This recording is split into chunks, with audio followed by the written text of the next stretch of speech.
क्या बनना चाहेंगे आप, कैरेट्स, एग्स या कॉफ़ी बीन्स? दोस्तों, जब कभी आपके जीवन में कोई परेशानी या कोई टेंशन आए तो आपको क्या करना चाहिए? इस कहानी को लास्ट तक देखना, आपको सब समझ में आ जाएगा। कुछ दिनों से उदास रह रही अपनी बेटी को देखकर माँ ने पूछा, क्या हुआ बेटा?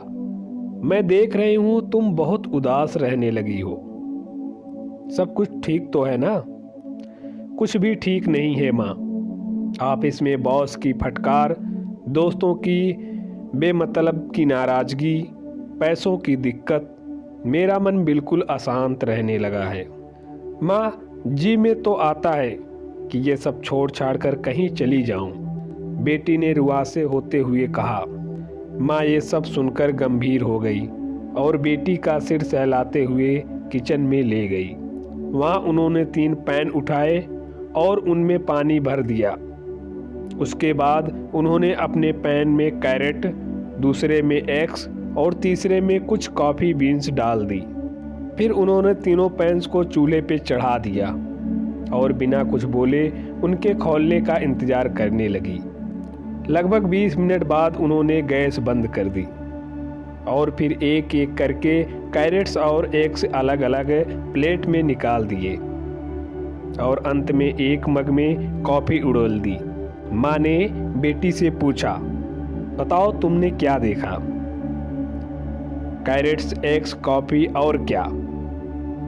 जवाब आया, लेकिन ये सब करने का क्या मतलब है?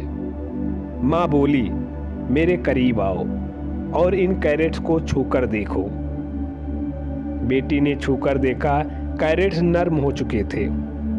अब एग्स को देखो। बेटी ने एक एग हाथ में लिया और देखने लगी। एग बाहर से तो पहले जैसा ही था, पर अंदर से सख्त हो चुका था। और अंत में माँ ने कॉफ़ी वाला मग उठाकर देखने को कहा। इनमें क्या देखना है? ये तो कॉफ़ी बन चुका है। बेटी ने झुझलाते हुए पूछा, लेकिन ये सब करने का मतलब क्या है? माँ बोली, इन तीनों चीज़ों को एक ही तकलीफ से होकर गुजरना पड़ा। खौलता पानी, लेकिन हर एक ने अलग अलग तरीके से रिएक्ट किया। कैरेट पहले तो ठोस था, पर घुलते पानी रूपी मुसीबत आने पर कमज़ोर और नरम पड़ गया। वहीं एग पहले ऊपर से सख्त और अंदर से सॉफ्ट था, पर मुसीबत आने के बाद उसे झेल तो गया, पर वह अंदर से बदल गया, कठोर हो गया, सख्त दिल बन गया। लेकिन कॉफ़ी बीन्स तो बिल्कुल अलग थी। उनके सामने तो दिक्कत आई, उसका सामना किया और मूल रूपी खोए बिना खौलते पानी रूपी मुसीबत को कॉफ़ी की सुगंध में बदल दिया। माँ ने बेटी से पूछा, तुम इनमें से कौन हो? जब तुम्हारी ज़िंदगी में कोई दिक्कत आती है तो तुम किस तरह रिएक्ट करती हो? तुम क्या हो, कैरेट, एग्स या कॉफ़ी बीन्स? बेटी माँ की बात समझ चुकी थी और उसने माँ से वादा किया कि वो अब उदास नहीं होगी और विपरीत परिस्थितियों का सामना अच्छे से करेगी। Thank you.